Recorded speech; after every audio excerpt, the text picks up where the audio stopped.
मेरे 18वें जन्मदिन पर मेरे सबसे अच्छे दोस्त ने किसी को घायल कर दिया था। मैं खुद आगे आया और अपने दोस्त की जगह सारी जिम्मेदारी अपने ऊपर ले ली। लेकिन जिस दिन मैं जेल से बाहर निकला, मुझे घर ले जाने के लिए एक भी इंसान नहीं आया। यहाँ तक कि मेरे सबसे अच्छे दोस्त की परछाई तक दिखाई नहीं दी। पूरे 5 साल बाद मैंने आखिरकार फिर से सूरज की रोशनी देखी। मुझे आज भी याद है, 5 साल पहले जब मैं जेल गया था, तब मेरे दोस्त ने कहा था कि वे मुझे सबसे बड़े सम्मान के साथ वापस लेकर जाएंगे। मैं रात तक इंतजार करता रहा, लेकिन कोई नहीं आया। आखिर में मैं अपना थका हुआ शरीर घसीटते हुए वहाँ से निकल गया। उस समय तक भी मुझे यही लगता रहा कि शायद मेरा दोस्त बस समय भूल गया होगा, क्योंकि मेरी रिहाई की तारीख तो 3 साल पहले ही तय हुई थी। वह पहले भी हर काम लापरवाही से करता था और मुझे लगा इस बार भी वही हुआ होगा। मैं एक साधारण होटल में कमरा लेकर रुका, 150 युआन खर्च की, जल्दी से नहाया और बिस्तर पर लेट गया। तभी मुझे 5 साल पहले अपने दोस्तों के साथ बिताई हुई बेफिक्र जिंदगी याद आने लगी। 5 साल हो गए थे। आज आखिरकार मैं उस अकेलेपन से छुटकारा पाने वाला था। फिर मैंने बिस्तर से एक कार्ड उठाया और एक नंबर मिला दिया। फोन के दूसरी तरफ से एक लड़की की मीठी आवाज आई, हेलो सर, आपको किस सर्विस की जरूरत है? मैंने ज्यादा बात नहीं की, सीधे उसे अपना लोकेशन बताया और फोन काट दिया। फिर आराम से बिस्तर पर लेटकर जेल के दिनों को याद करने लगा। जेल में मैंने 7 बड़े भाइयों को अपना मेंटोर बना लिया था। इन 5 सालों में अगर उन्होंने मेरी देखभाल माँ बाप की तरह न की होती तो उन मर्डरर्स ने कब का मुझे खत्म कर दिया होता। तभी डोर बेल बजी। मैंने बाथ टॉवल ठीक से लपेटा और मुस्कुराते हुए दरवाजे की तरफ बढ़ गया। 5 साल हो गए थे कमबख्त। 5 साल से मैंने किसी औरत को छुआ तक नहीं था। उस वक्त मेरा दिल इतनी तेज धड़क रहा था कि जैसे बाहर निकल आएगा। मैं तो अभी उसी पल दौड़कर उसके पास जाना चाहता था। मैंने दरवाजा खोला और तुरंत कहा, छोटी जान, तुम्हारी बहुत याद आई। लेकिन यह कहते ही मैं पूरी तरह से सन्न रह गया। ऐसा लगा जैसे किसी ने मेरे दिल पर चाकू चला दिया हो। अभी जो खूबसूरत ख्याल मेरे मन में थे वे एक पल में गायब हो गए। वह चेहरा इतना जाना पहचाना था। सामने खड़ी उसे देखकर मेरे हाथ कांपने लगे। वह मेरी छोटी बहन थी, जियांग याओ। मेरी बहन, वह ऐसा काम कैसे कर सकती थी? जियांग याओ ने मुझे पहचान नहीं पाया, क्योंकि मैंने सिर मुंडवा लिया था और खुद को ठीक से संवारा भी नहीं था। उसी पल मेरी आंखें लाल हो गईं। जब मैंने चेन हाउ के लिए सजा अपने सिर ली थी, तब उसने मुझसे वादा किया था कि वह मेरे परिवार का ख्याल रखेगा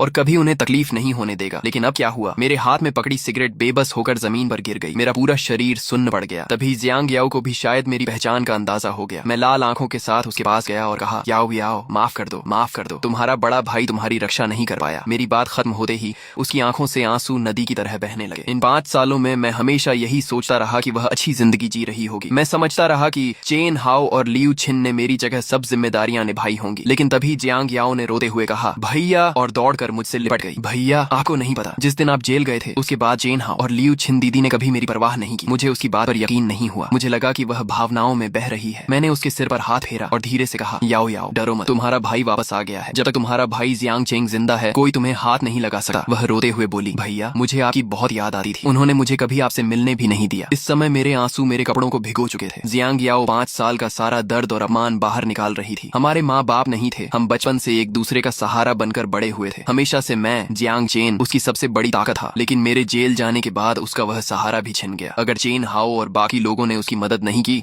तो मैं सोच भी नहीं सकता कि उसने ये 5 साल कैसे बिताए होंगे। मैंने उसके आंसू पोंछे और कहा, याओ याओ, आओ, मुझे बताओ, इन 5 सालों में क्या क्या हुआ? मैंने उसके गोरे चेहरे पर बहते आंसू अपने हाथ से साफ किए। उसका मन धीरे धीरे शांत हुआ। फिर वह बिस्तर पर बैठ गई, लाल आंखों के साथ, और ऐसी बातें बताने लगी जिन्हें सुनकर मैं हैरान भी हुआ और मेरा दिल भी टूट गया। आपके जेल जाने के बाद चेन हाओ और सुन हाओ ने पूरे इलाके पर कब्जा कर लिया। लियू छियन हमेशा चेन हाओ के साथ रही। बाद में उनकी ताकत बढ़ती गई। 3 साल पहले उन्होंने बिन्हाई के सबसे बड़े गैंग 3 हार्मनी सोसाइटी को भी हरा दिया। उसके बाद मैंने चेन हाओ को दोबारा कभी नहीं देखा। मैंने भौहें सिकोड़ ली। जियांग याओ ने अभी तक यह नहीं बताया था कि इन 5 सालों में चेन हाओ ने उसके साथ क्या किया। मैंने पूछा, याओ याओ, उस समय चेन हाओ ने मुझसे वादा किया था कि वह तुम्हारा अच्छी तरह ख्याल रखेगा। मेरी बात सुनकर जियांग याओ हंस पड़ी। मेरा ख्याल रखेगा? भैया, आप बहुत भोले हो। चेन हाओ ने कभी आपकी परवाह ही नहीं की। मेरी आज जो हालत है उसकी वजह वही है। क्या? ये सुनते ही मेरे शरीर की हर सेल उबलने लगी, सचमुच उबलने लगी। भैया, आपको नहीं पता, बाद में मुझे पता चला कि उस समय आपका जेल जाना दरअसल चेन हाओ और उस जहरीली औरत लियू छियन की साजिश थी। मैंने बाद में कई बार कोर्ट में अपील की, लेकिन चेन हाओ के पास इतनी पावर थी कि मैं उसका कुछ भी नहीं बिगाड़ सकी। याओ याओ, जो तुम कह रही हो वो सच नहीं हो सकता। मैं यकीन नहीं कर सकता। मैं नहीं मान सकता कि चेन हाओ मेरे साथ ऐसा करेगा। मैंने उसके लिए इतनी चीजें छोड़ दी और उसने मुझे यही बदला दिया। ये कहते हुए मेरी आवाज कांपने लगी। आंसू फिर से जियांग याओ की आंखों से बहने लगे। हम दोनों को उन्होंने बेवकूफ बनाया। तभी अचानक जोरदार धमाके के साथ कमरे का दरवाजा लात मारकर खोल दिया गया। बनियान पहने एक युवक ने मेरी तरफ उंगली करके गुस्से में चिल्लाया, हरामखोर, मेरी गर्लफ्रेंड के साथ कमरा लेने की हिम्मत कैसे हुई? मरना है क्या? मैंने अचानक सिर उठाकर उसकी तरफ देखा। उसी पल मेरे दिमाग में 3 शब्द चमके, हनी ट्रैप। मैं भी कुछ पल के लिए हैरान रह गया। इससे पहले कि मैं कुछ समझ पाता, जियांग याओ का चेहरा लाल हो गया और वह तुरंत उठकर उस युवक के पास गई। यूनिंग भैया, माफ कर दीजिए, ये मेरे बड़े भाई हैं। जियांग याओ की बात सुनते ही मुझे सब समझ आ गया। ये लोग लोगों को फंसाकर पैसे ऐंठने का धंधा करते थे, लेकिन आज गलती से इनके सामने मैं आ गया था। वह युवक भी कुछ देर तक मुझे घूरता रहा, फिर उसने जियांग याओ की तरफ देखा। जियांग याओ ने दांत भींचकर सिर हिला दिया। मैं साफ देख सकता था कि वह डरी हुई थी। अगले ही पल वह युवक आग बबूला हो गया और उसने सीधे जियांग याओ के चेहरे पर एक थप्पड़ जड़ दिया। मेरा दिल ऐसे दर्द करने लगा जैसे किसी ने उस पर चाकू चला दिया हो। मैं सोच भी नहीं सकता था कि इन 5 सालों में जियांग याओ ने क्या क्या सहा होगा। मेरे शरीर का खून खौलने लगा, मेरी आंखें लाल हो गईं और मेरी मुठियां कस गईं। जब मैं जियांग चेंग उसके साथ था तब किसी की हिम्मत नहीं होती थी कि उसे परेशान करे, लेकिन अब मिंग भैया माफ कर दीजिए, मैं आपसे हाथ जोड़ती हूँ, इस बार मुझे और मेरे भाई को छोड़ दीजिए। लेकिन माँ मिंग का चेहरा और भी डरावना हो गया। उसने ठंडी आवाज में कहा, जियांग याओ, तुम मुझे क्या समझती हो? तुम्हें पता है कितने समय से तुम कोई ग्राहक नहीं ला पाई हो। आज मुझे फर्क नहीं पड़ता कि ये कौन है। 3000 युआन दिए बिना यहाँ से कोई नहीं जाएगा। ये कहते हुए उसने फिर से हाथ उठाया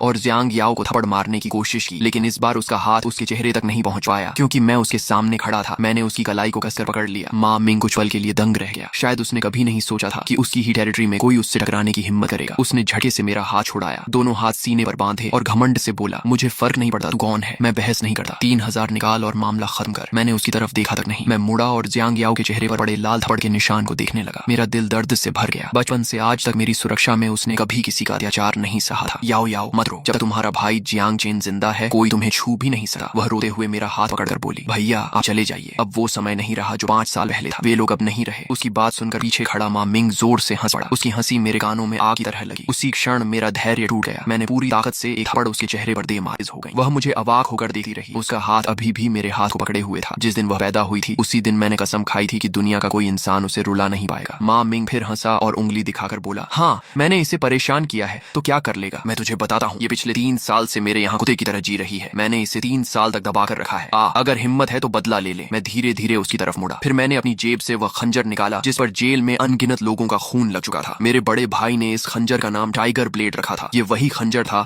जो उसने मुझे दिया था। माँ मिंग ने उसे देकर भी घमंड से कहा, क्या करेगा, मुझे चाकू मारेगा? वह मेरे पास आया, अपने पेट पर हाथ मारा और बोला, चल मार, देखता हूँ कितनी हिम्मत है। बाहर जब मैं लोगों को काटता था तब तू पता नहीं कहाँ छिपा बैठा था, चल मार मुझे। उसके दिल में पूरा यकीन था कि मैं सिर्फ डराने की कोशिश कर रहा हूँ। मैंने जियांग याओ के बालों पर हाथ फेरा और मुस्कुरा कर कहा, याओ याओ, इन 5 सालों में तुमने जितने भी अपमान और दर्द सहे हैं मैं उनका हिसाब एक एक करके चुकाऊंगा। यह कहकर मैंने खंजर को पूरी ताकत से आगे धकेल दिया। छपाक, खंजर सीधा उसके पेट में ढंस गया। खून फव्वारे की तरह बाहर निकलने लगा। एक पल में माँ मिंग का चेहरा सफेद पड़ गया। उसने कभी नहीं सोचा था कि मैं सचमुच वार कर दूंगा। तू मरना चाहता है क्या? तुझे पता है मैं कौन हूँ? तुझे पता है ये इलाका किसका है? तभी जियांग याओ घबरा कर चिल्लाई, भैया बस कीजिए और मत मारिए, आप अभी अभी जेल से निकले हैं। अगर आप फिर अंदर चले गए तो मेरा ख्याल कौन रखेगा? इन 5 सालों में मैंने कितना दुख सहा है आपको पता भी है। उसकी बात सुनते ही मेरी आंखें फिर भर आईं। मेरे हाथ कांपने लगे। मेरे हाथ से खंजर गिरकर जमीन पर जा पड़ा। याओ याओ माफ करना।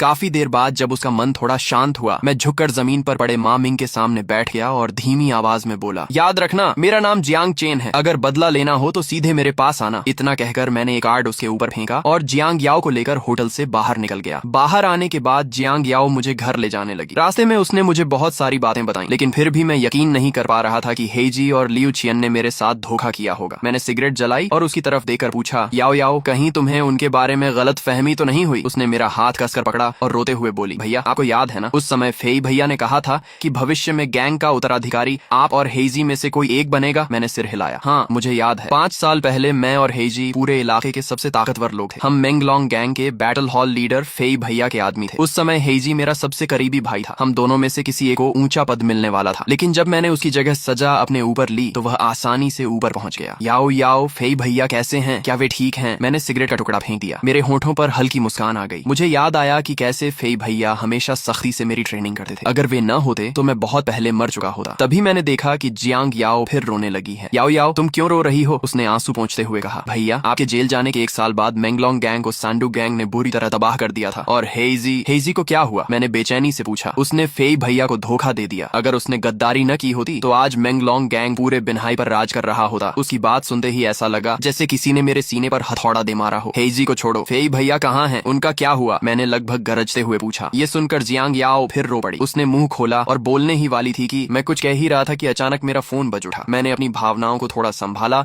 और कॉल रिसीव की। खराब मूड में मैंने कहा, कौन है? दूसरी तरफ से एक अजीब और तंज भरी आवाज आई, जियांग चेन कैसे हो? उस आवाज को सुनते ही मेरा दिल सिमट गया। मैंने जवाब दिया, मैं ही जियांग चेन हूँ, तुम कौन हो? दूसरी तरफ से हंसी सुनाई दी। अभी अभी तूने मेरे छोटे भाई को पीटा है और पूछ रहा है कि मैं कौन हूँ। ये सुनते ही मुझे तुरंत समझ आ गया कि मामला क्या है। मैंने कड़वी मुस्कान के साथ कहा, ठीक है, बताओ इस मामले को कैसे सुलझाना चाहते हो। सामने वाले ने ठंडे स्वर में कहा, कल सुबह 8 बजे 5 स्टार स्ट्रीट के नंबर 2 मिडिल स्कूल में मैं स्पोर्ट्स ग्राउंड पर तुम्हारा इंतजार करूंगा। मैंने एक सिगरेट जलाई और धीमे से पूछा, अगर मैं नहीं आया तो? दूसरी तरफ की आवाज अचानक खतरनाक हो गई। मुझे पता है तुम्हारी एक बहन है जिसका नाम जियांग याओ है। मेरे बॉस का नाम हो यानतांग यानी फागे है। अगर तुम नहीं आए तो अंजाम क्या होगा ये तुम्हें अच्छी तरह पता है। मेरे फोन पर उस आदमी का नाम सुनते ही मेरे मन में एक ख्याल आया, हो यानतांग का फागे, क्या वो श्याओ फा हो सकता है? वही चेन फा जो कभी मेरा छोटा भाई हुआ करता था। लगता है यह लड़का अब काफी आगे बढ़ चुका है, यहाँ तक कि हो यानतांग का बॉस बन गया है। तभी फोन के दूसरी तरफ की आवाज और भी ठंडी हो गई। मैं जो बोल रहा हूँ सुनाई नहीं दे रहा क्या? मैंने शांत स्वर में जवाब दिया, ठीक है, मैं समय पर पहुंच जाऊंगा। मेरी बात खत्म होते ही उधर से मजाक उड़ाने वाली हंसी सुनाई दी। मेरे आदमी पर हाथ उठाने की हिम्मत की है तूने, हरामखोर। कल मैं तुझे सिखाऊंगा कि दुनिया में कैसे जीते हैं। इस वॉकिंग स्ट्रीट इलाके में आज तक किसी ने भागे की। लेकिन उसकी बात पूरी होने से पहले ही मैंने फोन काट दिया। जियांग याओ ने मेरी तरफ देखा और पूछा, भैया किसका फोन था? मैं मुस्कुराया और उसके बाल सहलाते हुए बोला, कुछ नहीं, बस एक पुराना दोस्त था। सच कहूं तो मैं नहीं चाहता था कि जियांग याओ इन सब झगड़ों में फंसे। मुझे पता था कि इन 5 सालों में उसने जितना दुख झेला है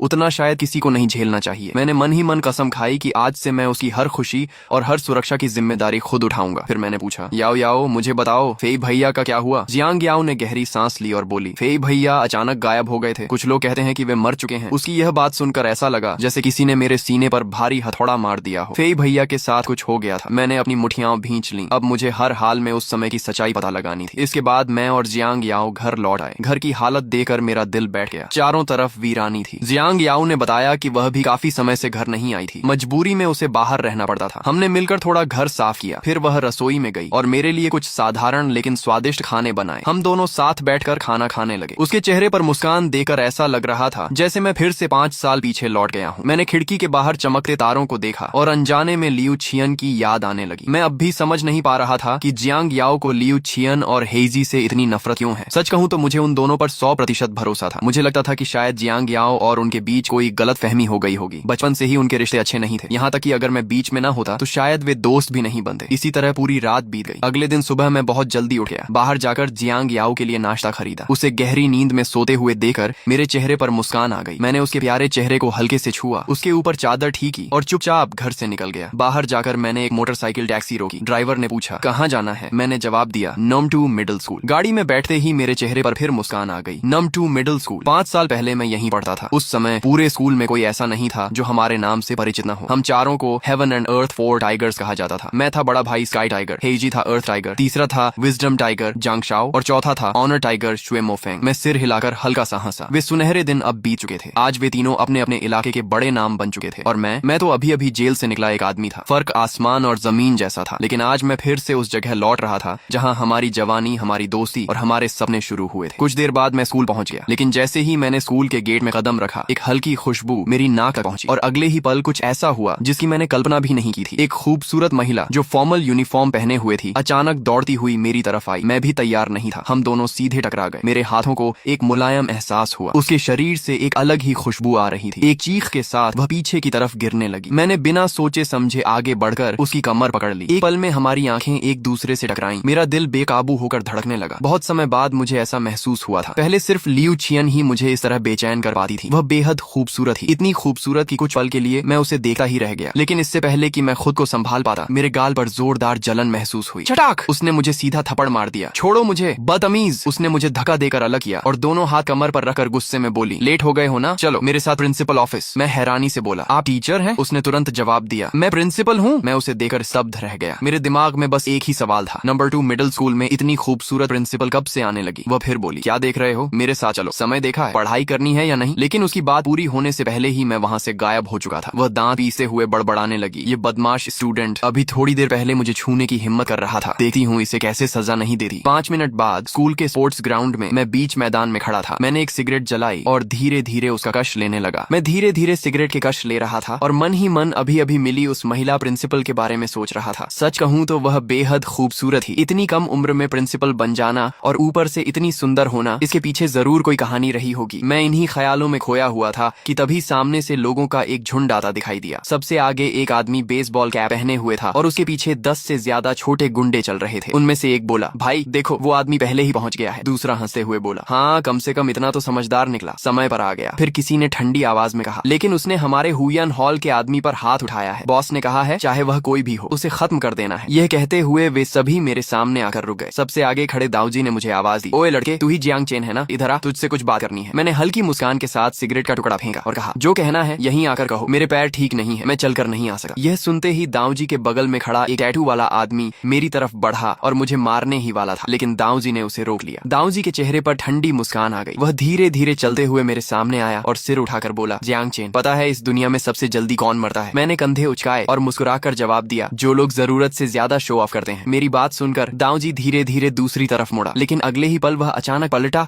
और पूरी ताकत से मेरे चेहरे पर थप्पड़ मारने की कोशिश की। लेकिन ऐसी चालें तो मैं जेल में हजारों बार देख चुका था। मैंने एक कदम पीछे हटकर उसका वार आसानी से बचा लिया। दाऊजी के चेहरे पर हैरानी छा गई। फिर वह हंस पड़ा और बोला, अच्छा तो तुझमें थोड़ा दम भी है। उसने मुझे घूरते हुए कहा, तूने मेरे छोटे भाई मा मिंग को चाकू मारा है, अब बता इस मामले का क्या करना चाहिए? मैंने बेपरवाही से कहा, पहले तुम बताओ, मैं सुन रहा हूँ। तभी टैटू वाला आदमी आगे आया। उसके चेहरे पर खतरनाक मुस्कान थी। उसने कहा, हमारे हुयन हॉल का रूल है, तुझे अपने हाथों की 6 उंगलियां और पैरों की 6 उंगलियां छोड़नी होंगी और अपनी बहन जियांग याओ को हमारे हवाले करना होगा। आज रात उसे फिर से ग्राहक सर्व करने हैं। उसकी ये बात सुनते ही मेरी मुठियां कस गईं। मैं एक कदम आगे बढ़ा और उसकी कॉलर पकड़ ली। फिर उसकी आंखों में देखते हुए एक एक शब्द बोलकर कहा, ध्यान से सुन ले, आज के बाद मेरी बहन जियांग याओ वह काम कभी नहीं करेगी। टैटू वाला आदमी तुरंत भड़क गया, हरामखोर, तू मौत को बुला रहा है। उसने मुड़कर मुका उठाया और मेरी तरफ झपटा, लेकिन तभी एक महिला की तेज आवाज गूंज उठी, यहाँ क्या हो रहा है? इतने सारे लोग यहाँ क्यों इकट्ठा हैं? लड़ाई करनी है क्या? सब तुरंत रुक जाओ वरना मैं सिक्योरिटी बुला लूंगी। मैं भी चौंक गया, क्योंकि जो महिला वहाँ आई थी वह और कोई नहीं बल्कि वही खूबसूरत प्रिंसिपल थी जिससे मैं थोड़ी देर पहले स्कूल के गेट पर टकराया था। दाऊजी ने अपना हाथ रोक लिया और चेहरे पर गंदी मुस्कान लाकर उसकी तरफ बढ़ा। उसके मुंह से तो जैसे लार टपकने वाली थी। प्रिंसिपल मैडम, आप मुझे ढूंढने आई हैं क्या? वह बेहयाई से बोला। अगर चाहें तो आज रात हम दोनों।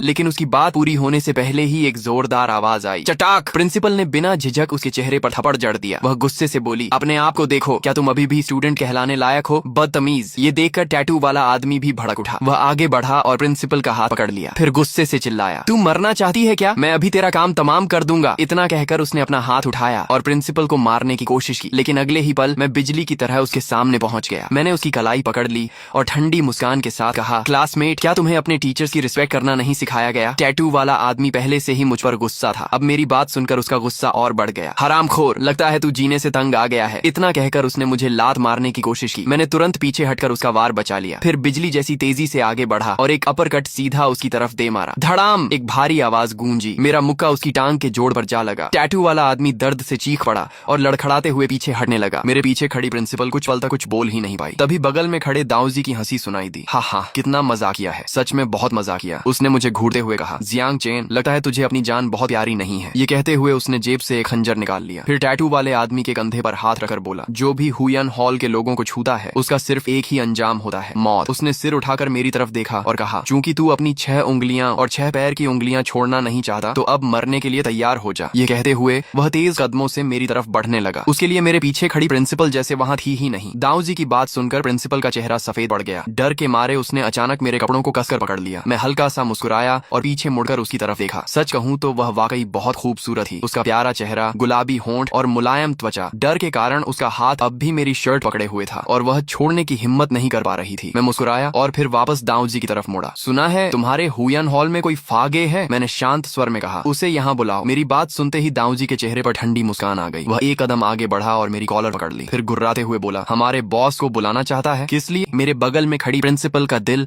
अचानक तेज धड़कने लगा। उसके मन में एक अजीब सी उम्मीद पैदा हो गई थी। अभी कुछ देर पहले तक जो लड़का उसे एक छोटा मोटा गुंडा लग रहा था, वह अचानक बिल्कुल अलग इंसान क्यों लगने लगा था? पता नहीं क्यों उसका दिल तेजी से धड़कने लगा और उसके गाल लाल हो गए। मैंने एक सिगरेट जलाई, गहरा कश लिया और दाऊजी की तरफ देखते हुए कहा, तुम्हारे उस आदमी को मैंने ही चाकू मारा था और इस आदमी को भी मैंने ही पीटा है। अब बताओ तुम क्या करना चाहते हो? जो भी करना है मैं तैयार हूँ। दाऊजी गुस्से से गरजा, तू मौत को बुला रहा है। मैं दाऊजी कसम खाता हूँ, अगर मैंने तुझे और तेरी बहन को खत्म नहीं किया तो मैं अपना एक हाथ खुद काट दूंगा। इतना कहकर वह डंडा उठाए मेरी तरफ बढ़ने लगा। उसके शरीर से गुस्से और हत्या की भावना साफ महसूस हो रही थी। लेकिन तभी अचानक उसका फोन बज उठा। उसने मुझे घूर कर देखा और फिर फोन निकाला। स्क्रीन देखते ही उसके चेहरे का रंग बदल गया। पल भर पहले का गुस्सा गायब हो चुका था। हेलो फागे, क्या बात है फागे? मैं यहाँ एक छोटा सा मामला संभाल रहा हूँ, थोड़ी देर में पहुँचता हूँ। जी फागे। लेकिन उसकी बात पूरी भी नहीं हुई थी कि मैंने आगे बढ़कर उसका हाथ पकड़ लिया और गरज कर कहा, उसे बता, जियांग चेन उसे ढूंढ रहा है। हरामखोर, तू कर क्या रहा है? दाऊजी ने गुस्से से मुझे घूरा और मेरा हाथ झटक दिया। तुझे पता भी है मैं किससे बात कर रहा हूँ? लेकिन अगले ही पल उसका चेहरा फिर बदल गया। वह तुरंत सिर झुकाकर फोन पर बोला, फागे, अभी एक बेवकूफ लड़का बकवास कर रहा था, आप नाराज मत होइए। अचानक फोन के दूसरी दूसरी तरफ से कुछ ऐसा कहा गया कि दाऊजी के चेहरे की मुस्कान गायब हो गई। वह फोन पकड़े पकड़े धीरे धीरे मेरी तरफ मुड़ा। उसके पैर तक कांपने लगे। भागे। आप क्या कह रहे हैं? उसकी आवाज तक कांप रही थी। फिर उसने फोन मेरी तरफ बढ़ा दिया। भागे, आपसे बात करना चाहते हैं। मैंने ठंडी मुस्कान के साथ फोन लिया। मैंने कुछ नहीं कहा, लेकिन दूसरी तरफ से आवाज आई, अभी दाऊजी ने बताया कि तुम्हारा नाम जियांग चेन है। भाई, कुछ नाम ऐसे होते हैं जिनकी नकल नहीं की जा सकती। मैं मुस्कुराया। दाऊजी और उसके लोगों की तरफ देखा और बोला, हाँ शाओफा, मेरे नाम की नकल करने की हिम्मत किसी में नहीं है। मेरी बात सुनते ही उधर सन्नाटा छा गया। कुछ सेकंड बाद अचानक उत्साहित आवाज आई, चेन भैया, सच में आप हैं? उसकी आवाज कांप रही थी। चेन भैया, आप कब बाहर आए? मुझे कैसे नहीं पता चला? आप अभी कहाँ हैं? मैं तुरंत आपको लेने आता हूँ। मेरे छोटे भाई नियम नहीं जानते। चेन भैया, कृपया नाराज मत होना। फोन पर शाओफा की आवाज सुनकर मैं मुस्कुरा दिया। सच कहूँ तो दिल थोड़ा भावुक हो गया था। शाओफा, अभी आने की जरूरत नहीं है। आज रात समय निकालते हैं, बैठकर बात करेंगे। जगह तुम तय कर लेना। उधर से चेन फा तुरंत बोला, चेन भैया, आज रात मैं पुराने सारे भाइयों को बुलाऊंगा, हम सब मिलकर बैठेंगे। ठीक है। मैंने फोन काटा और वापस दाऊजी को दे दिया। अब दाऊजी की आंखों में सिर्फ डर और पछतावा था। फोन लेते ही दूसरी तरफ से फिर जोरदार चीख सुनाई दी, दाऊजी बेवकूफ, क्या तुझे जीना नहीं है? तुझे पता भी है जियांग चेन कौन है? वो 4 साल पहले मेरा बड़ा भाई था। अगर वो ना होता तो मैं कब का मर चुका होता। सुन, अभी इसी वक्त चेन भैया से माफी मांग। अगर उन्होंने तुझे माफ नहीं किया तो तेरी खैर नहीं। यह सुनते ही दाऊजी का चेहरा सफेद पड़ गया। फोन कट गया। दाऊजी कुछ पल तक स्तब्ध खड़ा रहा और फिर मेरी तरफ देखने लगा। अभी थोड़ी देर पहले वही आदमी कह रहा था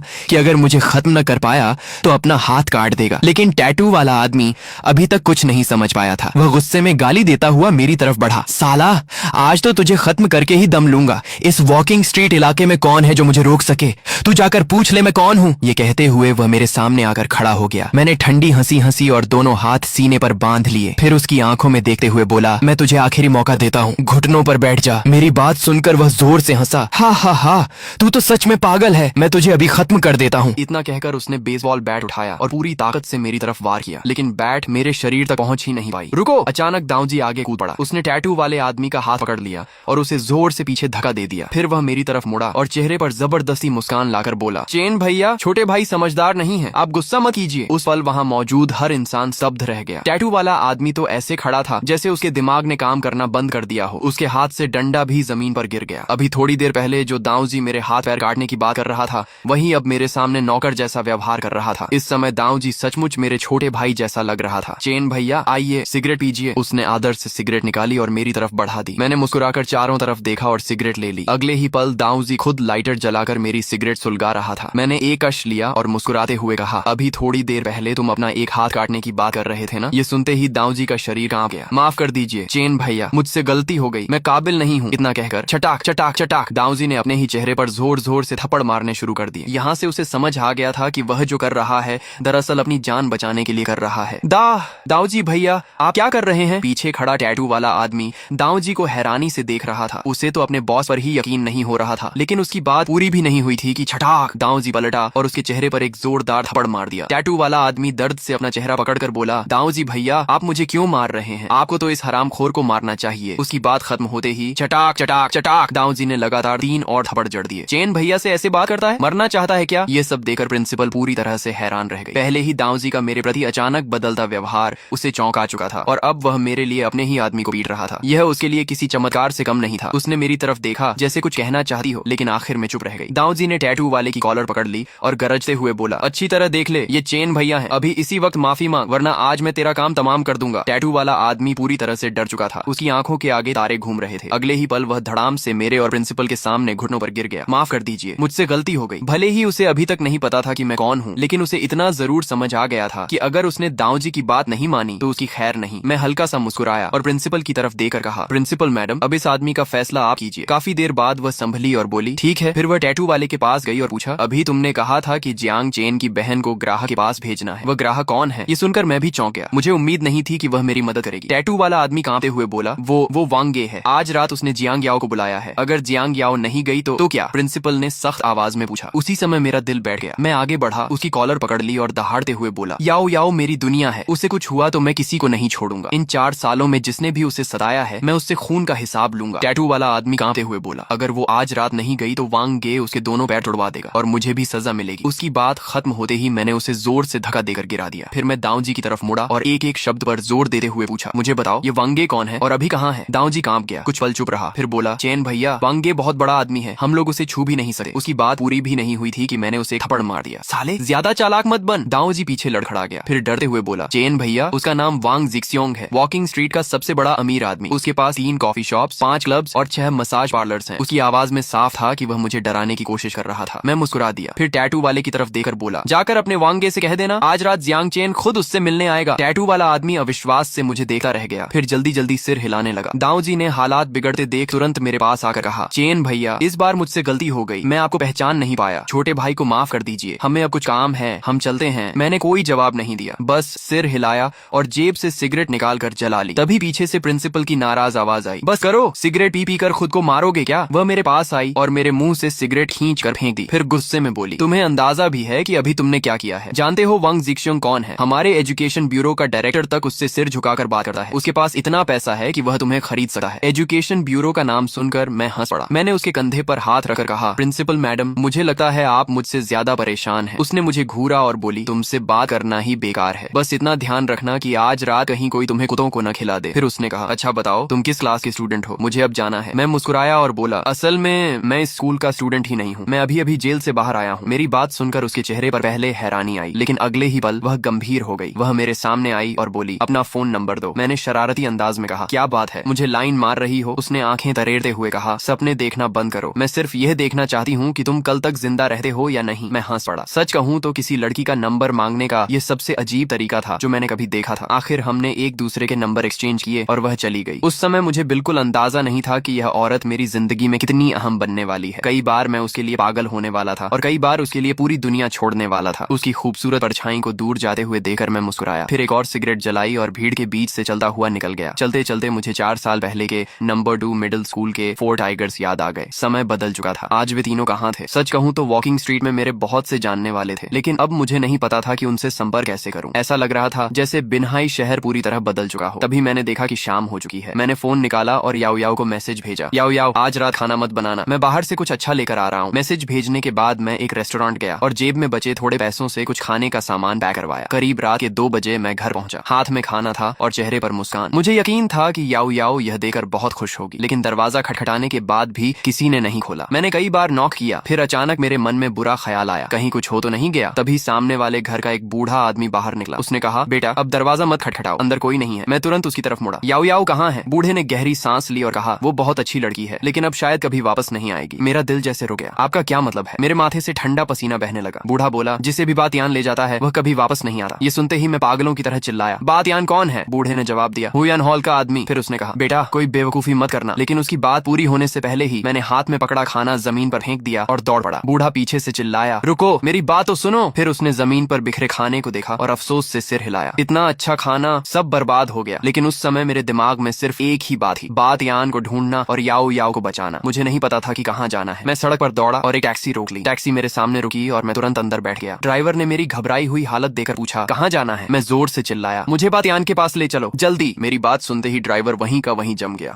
नहीं भाई, मैं ये राइड नहीं करूंगा, तुम जल्दी से गाड़ी से उतर जाओ। ड्राइवर ने मुझे घूरते हुए कहा, इस वॉकिंग स्ट्रीट में ऐसा कौन है जो बातियान को नहीं जानता? वह ऐसा आदमी है जो लोगों को खत्म कर देता है और किसी को पता तक नहीं चलता। यहाँ तक कि पुलिस स्टेशन के चीफ जांग भी उससे डरते हैं। तुम्हें इतनी जल्दी में देखकर लग रहा है कि तुम बातियान से पंगा लेने जा रहे हो, ये तो अपनी मौत को बुलाना है। ड्राइवर को अपनी बात पर अड़ा देकर मैंने अपनी टाइगर ब्लेड निकाल ली और उसकी गर्दन की तरफ तान दी। फिर ठंडी आवाज में बोला, मैं तुम्हें आधा घंटा देता हूँ, मुझे बातियान तक पहुंचा दो, वरना अंजाम अच्छा नहीं होगा। ड्राइवर का चेहरा तुरंत सफेद पड़ गया। ठीक है बड़े भैया, चाकू नीचे रखिए, मुझे मत चोट पहुंचाइए, मैं अभी गाड़ी चलाता हूँ। उस पल एक बार फिर साबित हो गया कि कई बार ताकत सबसे तेज सोल्यूशन होती है। अगले ही पल टैक्सी सड़क पर गरजती हुई दौड़ने लगी। इसी दौरान मैंने अपना फोन निकाला और पुराने भाइयों के नंबर ढूंढने लगा। लेकिन 4 साल में सब कुछ बदल चुका था। जिन भाइयों के साथ मैंने कभी जान देने की कसम खाई थी, सबने अपने कॉन्टैक्ट बदल लिए थे। ऐसा लग रहा था जैसे वे इस दुनिया से गायब हो गए हों। लगभग 20 मिनट बाद टैक्सी एक जगह आकर रुकी। सामने एक बड़ा सा बार था जिसका नाम था वान हुओ बार। ड्राइवर कांपती आवाज में बोला, बड़े भैया बातियान शायद अंदर ही है, अब आप उतर जाएंगे ना? उसकी आवाज से साफ लग रहा था कि वह बुरी तरह डर चुका था। ड्राइवर जल्दी से बोला, नहीं बड़े भैया, पैसे रहने दीजिए, किराया नहीं चाहिए। मैंने उसे घूर कर देखा और कहा, क्या मैं ऐसा आदमी हूँ जो पैसे दिए बिना चला जाए? लेकिन जैसे ही मैंने अपना वॉलेट खोला, मैं खुद असहज हो गया। उसमें सिर्फ 3 युआन बचे थे। मैंने वही 3 युआन निकालकर ड्राइवर की तरफ फेंक दिए और कहा, बाकी रख लेना। ये कहकर मैं थोड़ा शर्मिंदा सा होकर टैक्सी से उतर गया। ड्राइवर कांपते हाथों में 3 युआन पकड़े मुझे वनहुओ बार के अंदर जाते हुए देखता रहा और बड़बड़ाया, हरामखोर लड़का, मैं यहीं इंतजार करूंगा, देखता हूँ तू जिंदा बाहर निकलता भी है या नहीं। बार के अंदर काफी भीड़ थी और माहौल भी बहुत शोरगुल वाला था, लेकिन मुझे समझ नहीं आ रहा था कि बातियान को कहाँ ढूंढूं। तभी मेरी नजर इधर इधर उधर घूमते हुए अचानक एक परिचित चेहरे पर जा रुकी। मैं यकीन ही नहीं कर पाया कि इस जगह पर नमडॉन 2 मिडिल स्कूल की प्रिंसिपल वांग शिन मिल जाएगी। वांग शिन एक मोटे और भारी भरकम आदमी के पास बैठी थी। उसके आसपास भी कई लोग मौजूद थे। उस आदमी का मोटा हाथ वांग शिन के कंधों पर था। वांग शिन के चेहरे पर साफ नफरत दिखाई दे रही थी, लेकिन वह कुछ कहने की हिम्मत नहीं कर पा रही थी। मैं कुछ देर तक सोचता रहा, लेकिन आखिरकार उसकी तरफ बढ़ गया। पता नहीं क्यों इस औरत में कोई अजीब सी ताकत थी जो मुझे उसकी तरफ खींचती रहती थी। तभी एक भारी मेकअप वाली औरत मुस्कुराकर वांग शिन से बोली, छोटी वांग, आज रात तुम बातियान भैया के साथ रहोगी, समझी? वांग शिन का चेहरा सफेद पड़ गया। वह कुछ कहना चाहती थी, लेकिन शब्द उसके गले में ही अटक गए। मैं मन ही मन हंस पड़ा। सच में किस्मत भी कमाल की चीज है। जिसे ढूंढ रहा था वो खुद सामने मिल गया। मैं एक तरफ खड़ा होकर उन्हें देखने लगा। बातियान मुस्कुराकर बोला, प्रिंसिपल वांग, मैं तो कब से तुम्हारी तारीफ सुन रहा हूँ। मेरे साथ रहोगी तो सिर्फ मजे करोगी, आराम से खाओगी पियोगी, किसी चीज की चिंता नहीं करनी पड़ेगी। इतना कहते हुए उसका हाथ वांग शिन के शरीर की तरफ बढ़ने लगा। वांग शिन घबरा गई और तुरंत खड़ी हो गई। बातियान का चेहरा बदल गया। क्या हुआ? वांग शिन डरते हुए बोली, मुझे वॉशरूम जाना है। उसकी आवाज तक कांप रही थी। तभी वही मेकअप वाली औरत भी उठ खड़ी हुई। उसे पता था कि वांग शिन बहाना बनाकर निकलना चाहती है। उसने गुस्से से वांग शिन को घूरा और हाथ बांधकर बोली, प्रिंसिपल वांग, क्या तुम्हें लगता है कि यह तुम्हारा स्कूल है? मैं बता दूं, यह बातियान भैया का इलाका है। वह वांग शिन के सामने जाकर खड़ी हो गई और बोली, अच्छी तरह सोच लो, अगर तुम बातियान भैया के साथ नहीं रहोगी तो तुम्हारे पिता की खैर नहीं होगी। सनयान, तुम। वांग शिन ने दांत भींच लिए। ऐसा लग रहा था जैसे वह लड़ने को तैयार हो। सनयान हंस पड़ी। क्या हुआ? मुझे मारोगी? वांग शिन, मैं फिर कहती हूँ, ये बातियान भैया का इलाका है। अगर तुम। लेकिन इससे पहले कि वह अपनी बात पूरी करती, मुझसे रहा नहीं गया। मैं एक कदम आगे बढ़ा और सीधे उसके सामने पहुंच गया। अगले ही पल छटाक मेरा हाथ उसके चेहरे पर पड़ चुका था। पूरा बार एकदम शांत हो गया। हर कोई वहीं जम गया। यहाँ तक कि सोफा पर बैठे बातियान का मोटा पेट भी हिल गया। 3 सेकंड बाद सनयान चीखी, साले तू क्या कर रहा है? तूने मुझे मारा? तुझे पता भी है मैं। लेकिन उसकी बात पूरी होने से पहले ही मैं हंसा और बोला, क्यों? अभी तो तुम खुद कह रही थी कि तुम्हें मारूं। और फिर छटाक मैंने उसे दूसरा थप्पड़ भी जड़ दिया। फिर मैंने चारों तरफ देखा और ठंडी आवाज में कहा, मुझे फर्क नहीं पड़ता तुम कौन हो, लेकिन आज मैं साफ कह रहा हूँ, वांग शिन मेरी औरत है। जो भी इसे छूने की कोशिश करेगा मैं उसे नहीं छोड़ूंगा। इतना कहकर मैंने वांग शिन को अपनी तरफ खींच लिया और उसे अपनी बाहों में भर लिया। एक पल के लिए पूरा माहौल जम गया। वांग शिन मेरी तरफ खाली निगाहों से देखती रही। उसका चेहरा इतना लाल और सफेद हो रहा था कि वह खुद समझ नहीं पा रही थी क्या हो रहा है। स्कूल में सख्त और घमंडी दिखने वाली प्रिंसिपल इस समय एक शांत चिड़िया की तरह मेरी बाहों में खड़ी थी। काफी देर बाद मेरे पीछे से ठंडी हंसी सुनाई दी। बातियान अपना भारी शरीर हिलाते हुए खड़ा हो गया। उसके हाथ में वाइन ग्लास था। वह लगातार सिर हिलाते हुए मुझे देख रहा था। अच्छा, बहुत अच्छा लड़के, तुम में हिम्मत तो है। बहुत समय हो गया किसी को मेरे सामने ऐसी बातें करते हुए। उसके चेहरे की चर्बी तक गुस्से से कांप रही थी। वह आगे बढ़ा और सनयान को अपनी बाहों में खींच लिया। फिर मेरी तरफ देखकर बोला, तुमने अभी जो कहा वो काफी दिलचस्प था। अब मैं तुम्हें बताता हूँ, सनयान मेरी औरत है। तुमने अभी उसे मारा है, तो बताओ अब इस मामले का क्या किया जाए? बातियान की बात सुनते ही सनयान के चेहरे पर एक उम्मीद भरी मुस्कान आ गई। उसने लालच भरी नजरों से बातियान को देखा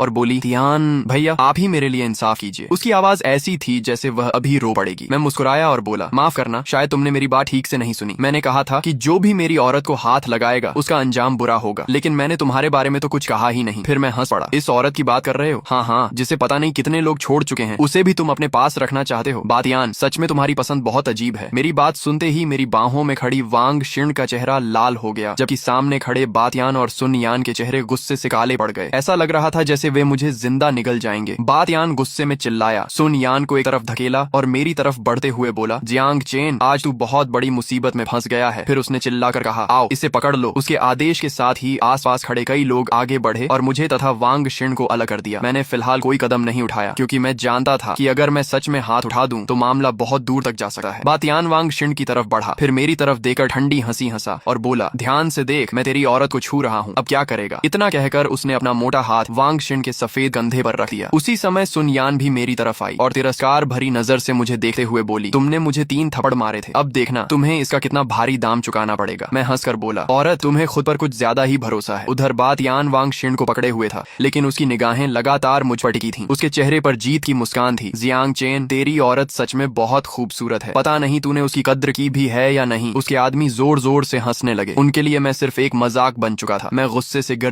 बातियान, अगर तुमने उसे दोबारा हाथ लगाया तो मैं तुम्हारा एक हाथ काट दूंगा। बातियान जोर से हंस पड़ा। तभी अचानक बार के बाहर से तेज कदमों की आवाजें आने लगी। शोरगुल के बीच धातु के घिसटने जैसी आवाज गूंजी। अगले ही पल काले बनियान पहने और टैटू वाले कई आदमी अंदर घुस आए। सबसे आगे था चेनफा, वही चेनफा जो 5 साल पहले मेरे पीछे पीछे घूमने वाला छोटा भाई था। जैसे ही उसकी नजर मुझ पर पड़ी, वह दहाड़ा, सब रुक जाओ। उसने आगे खड़े बातियान को एक लात मारकर रास्ते से हटाया और चिल्लाया, जो भी चेन भैया को हाथ लगाएगा मैं उसे नहीं छोड़ूंगा। बातियान जमीन पर गिर गया। उसके चेहरे की अकड़ पल भर में गायब हो गई। उसने कांपते हुए पूछा, चेनफा, तुम यहाँ कैसे? ये लड़का तुम्हारा कौन है? लेकिन चेन फा ने उसकी तरफ देखा तक नहीं। वह सीधे मेरे सामने आया, सिर झुकाया और अपराध बोध से भरी आवाज में बोला, चेन भैया माफ कर दीजिए, मैं देर से पहुंचा। जैसे ही दाऊजी का फोन आया मैं भाइयों को लेकर तुरंत निकल पड़ा। फिर भी आपको परेशानी उठानी पड़ी। यह देखकर बार में मौजूद सभी लोग हैरान रह गए। बातियान और सुन यान के चेहरे एकदम सफेद पड़ गए। वॉकिंग स्ट्रीट में कौन नहीं जानता था कि चेन फा कितना प्रभावशाली आदमी बन चुका है, लेकिन वही आदमी मेरे सामने सिर झुकाकर खड़ा था